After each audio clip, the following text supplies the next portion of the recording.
Adix 9, âge 30 heures de Moscou le soir du 21 septembre 2025, dans la luxueuse résidence de Poutine en Crimée, un événement spécial se déroule pour l'élite russe. En seulement 43 secondes, leurs idées insensées sur la guerre seront réduites à néant par l'Ukraine. À des kilomètres de là, un fantôme de 5 mètres fende les flots de la mer Noire. Voici le Murav 5, un bateau drone ukrainien. Sa coque en fibre de verre est conçue pour fendre les vagues comme un requin, le rendant quasiment invisible au radar. À l'intérieur, 6 drones OSA FPV. Imaginez-les comme des missiles guidés de 33 cinquièmes, chacun emportant une charge creuse de 680 kg. Cette ogive est conçue pour transformer la force explosive en un jet de métal surchauffé, se déplaçant suffisamment vite pour perforer le béton et l'acier comme s'il s'agissait de papier. Le Magora se rapproche de sa cible, le sanatorium Indeg 40.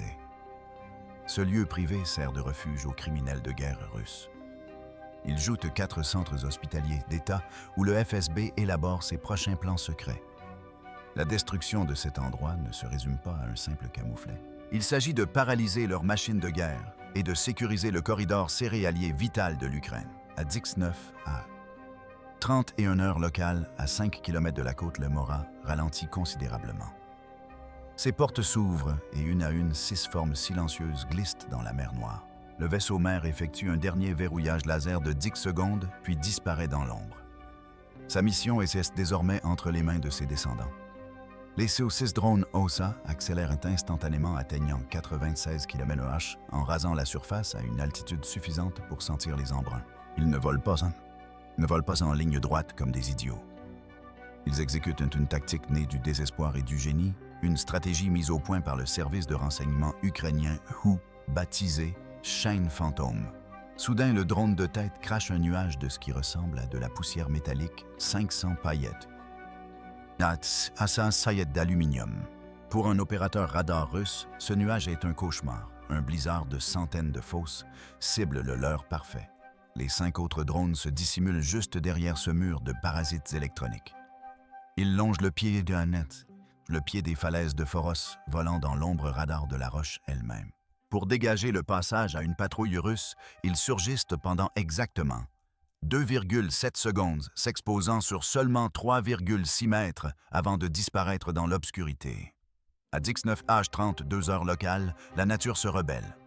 Une violente rafale de vent de 20 nœuds s'abat sur l'essaim et frappe de plein fouet le drone numéro 3, le drone dont l'antenne est corrodée. Soudain, l'erreur de ciblage de 2,3 DEG n'est plus un simple problème futur, mais un véritable cauchemar pour la stabilité de vol.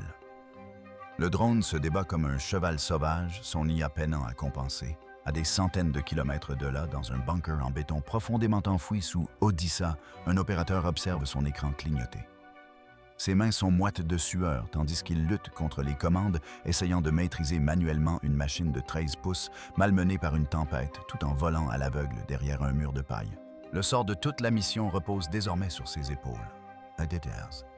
Sur le rivage, un opérateur des Spetsnaz russes ratisse les falaises, scrutant les alentours à travers un thermoscope à $10. Il traque une lueur de chaleur, une apparition furtive. Sa patrouille d'ordinaire monotone bascule soudainement. À Dix 9, 27 heures locales, son viseur s'illumine. Une signature lumineuse se déplace rapidement, une cible. Il lève son canon de drone spécialisé, une arme qui projette un faisceau concentré d'énergie électromagnétique. À des kilomètres de là, l'électronique du drone leur grille. Il explose dans une gerbe d'étincelles et s'abîme dans la mer. Mission accomplie. Alors qu'il annonce sa victoire par radio, il ignore que le véritable essaim, les 5 assassins invisibles, se glissent à ses côtés dans l'obscurité au pied de la falaise. Il vient de remporter une bataille contre un de bataille contre un fantôme, mais son appel radio réveille les vrais monstres. 30 secondes plus tard, l'écran radar d'une batterie de Panzer S. Un près de Yalta s'illumine comme un sapin de Noël. Les opérateurs ne voient pas 5 petits drones. Ils voient ce que le nuage de paillettes était censé leur montrer, une signature unique et massive se déplaçant à 96 km/h. L'ordinateur du système hurle un seul mot ennemi. Un ordre est donné. Un système de défense aérienne de $20 millions verrouille le nuage de papier aluminium. Un missile solaire de plusieurs millions de dollars est mis à feu atteignant Mach 3 en quelques secondes et se précipite pour intercepter la menace. Dans le bunker d'Odessa, l'opérateur ukrainien suit la trajectoire du missile sur son écran et ricane. « Vas-y, marmonne-t-il, gaspille ton argent. » Le missile percute le nuage avec une force dévastatrice, vaporisant les bandes d'aluminium dans un éclair. Les Russes croient avoir réussi un tir parfait. En réalité, ils ont tiré sur une brèche. Ils ont déclaré la guerre à une ombre. Et tandis que tous les regards sont tournés vers le Phantom, ils viennent de détruire le Muravi 5, qui, à 16 km au large, joue son ultime carte. Il commence à émettre une fausse signature électronique imitant un navire bien plus imposant. Sur l'écran d'un patrouilleur russe, une nouvelle cible prioritaire vient d'apparaître, les attirant plus au large et ouvrant la voie finale. La voie finale à l'essaim. Le piège est siège est parfaitement tendu. À 19 du 28 heures locales, les sirènes de Sébastopol retentissent. Depuis un aérodrome situé à quelques kilomètres seulement, un avion de chasse Su-30 s'élance dans le ciel. Ses réacteurs à post-combustion déchirent de la nuit. C'est une bête de Mach 1,9, un prédateur à 50 millions de dollars, conçu dans un seul but, tuer tout ce qui vole. Alors comment une poignée de drones en contreplaqué peuvent-ils survivre en refusant de se prêter à son jeu? L'ESM exécute son prochain ordre et se disperse. 2 drones descendant encore plus bas, devenant presque invisibles dans le chaos marin. Les 3 autres montent à 200 pieds. Soudain, le pilote russe ne poursuit plus une seule cible. Il tente de résoudre un problème géométrique insoluble avec des menaces à différentes altitudes, toutes manœuvrant vers une zone de non-feu dangereusement proche des zones supposément civiles. Il ne peut pas tous les neutraliser. Frustrés, les Russes déchaînent leur puissance de feu numérique. Un nuage de guerre électronique de 8 km de large s'abat, un ouragan invisible d'énergie radio suffisamment puissant pour paralyser n'importe quelle machine. Les opérateurs à Odessa voient leur liaison de contrôle se saturer de parasites. Pendant un instant, les drones sont livrés à eux-mêmes, mais l'IA de l'OSA les ignore tout simplement. C'est comme un adolescent qui met un casque à réduction de bruit pour ne plus entendre ses parents. Le système n'a plus besoin de GPS. Ses gyroscopes internes détectent chaque virage, chaque descente, chaque accélération. Il navigue désormais à l'instinct avec une précision de 98%. On peut brouiller les nuages, mais on ne peut pas contourner les lois de la physique.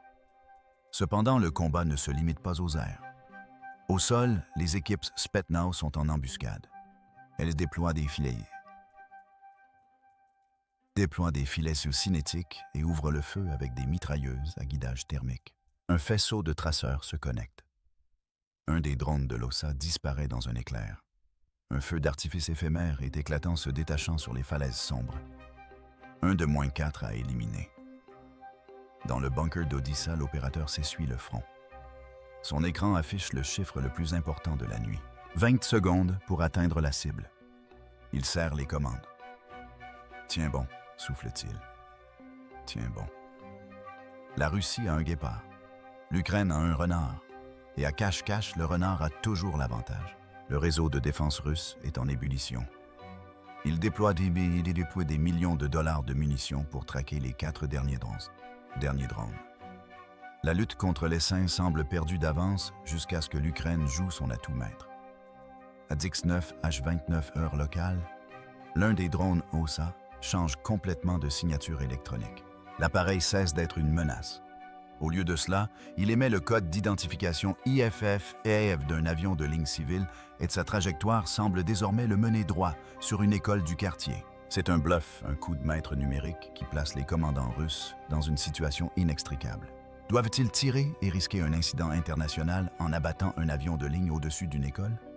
Ou doivent-ils hésiter? Cette hésitation, et c'est tout ce dont l'Ukraine a besoin. Sur les écrans radars de Sébastopol, la confusion se mue en panique. Des ordres contradictoires fusent de toutes parts.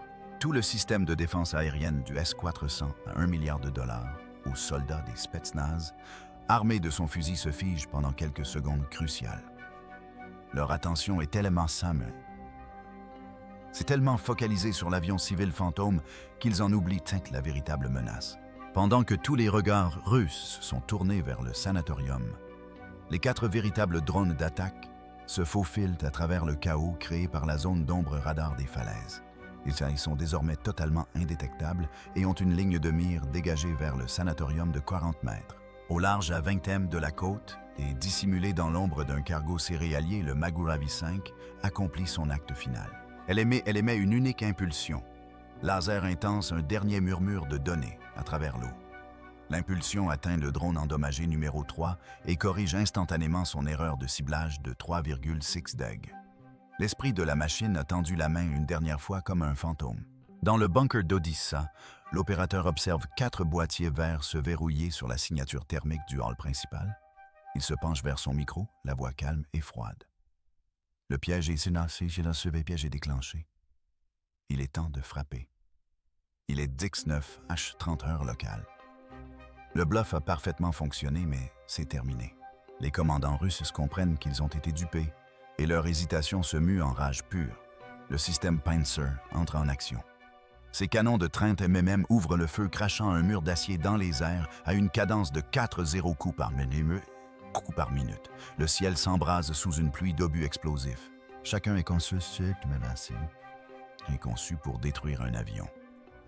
C'est une ultime tentative désespérée pour empêcher l'inévitable. Mais les 4 drones de l'OSA ne cherchent pas à esquiver. Ils ne se dispersent pas.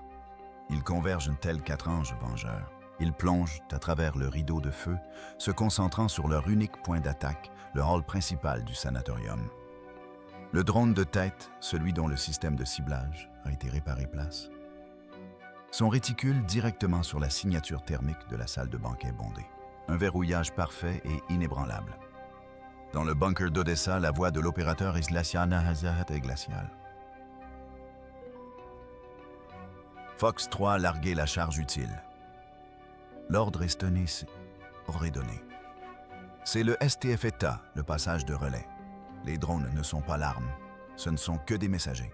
4 charges creuses de 1,5 livres se détachent de leur point d'ancrage, leurs ailerons s'ouvrant brusquement alors qu'elles entament leur plongée terminale à plus de 320 km/h.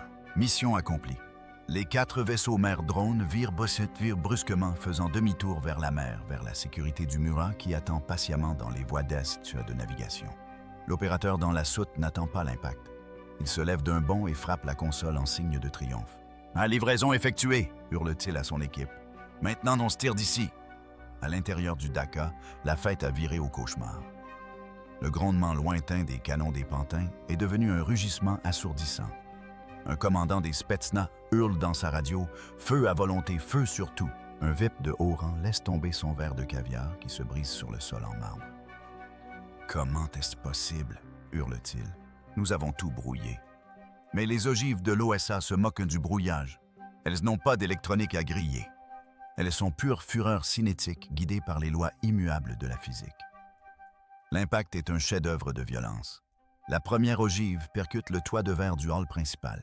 Elle ne se brise pas seulement, elle se vaporise. Le verre blindé de 10 TM d'épaisseur est percuté avec une force de 950 joules, équivalente à celle d'un camion lancé à pleine vitesse sur l'autoroute. La charge creuse de 700 grains qu'il contient explose. Mais l'explosion ne se propage pas, elle se concentre. En une fraction de seconde, le revêtement en cuivre se transforme en un jet de métal en fusion surchauffé à 2760 degrés. Ce jet traverse le sol en marbre de la salle de banquet comme s'il s'agissait de carton, tel un éclair artificiel frappant le cœur du bâtiment. Et alors, tout s'enchaîne. L'explosion initiale projette une vague de débris dans la cuisine principale, sectionnant les conduites de gaz. Une seconde explosion provoque une gigantesque boule de feu qui projette tout le mur ouest du sanatorium dans la mer Noire. Une autre ogive atteint le garage VIP, transformant une Mercedes blindée d'une valeur de 750 $0 en une colonne de feu de 30 mètres de haut. La dernière ogive frappe en plein centre la salle de réception. La table de réunion secrète et les plans de guerre qui s'y trouvaient sont réduits en cendres. L'impulsion électromagnétique résultant des explosions détruit les systèmes radars locaux, laissant une vaste portion de la côte de Crimée complètement aveugle. À l'aube sur la mer Noire, toute l'étendue des dégâts se révèle. Le sanatorium d'une valeur de 50 millions de dollars n'est plus qu'une ruine fumante, une cicatrice béante sur le magnifique littoral. Les plans de guerre secrets de la Russie ont été perturbés. Sa flotte de la mer Noire a été contrainte de se retirer, élargissant ainsi de 20% le corridor sécurisé pour les exportations de céréales ukrainiennes. Le plan final est un lance-zoom avant sur l'opérateur ukrainien dans son bunker à Odia. Il observe les images satellites de la destruction et un léger sourire déterminé se dessine sur son visage. La plus vieille leçon est toujours la plus vraie. Même le plus gros loup peut être abattu par la plus petite flèche si le tir est précis. La chaîne fantôme ukrainienne, née des lignes de front d'une guerre brutale, a transformé la mer elle-même en arme. L'Empire russe, ce n'est qu'un château de sable attendant la marée. Alors qu'en pensez-vous? Cet SM était-il un pur génie ou quelque chose d'encore plus complexe? Dites-le moi dans les commentaires. Aimez et abonnez-vous pour découvrir d'autres reportages du front où l'ingéniosité est Stan Semet Chendi et l'arme ultime.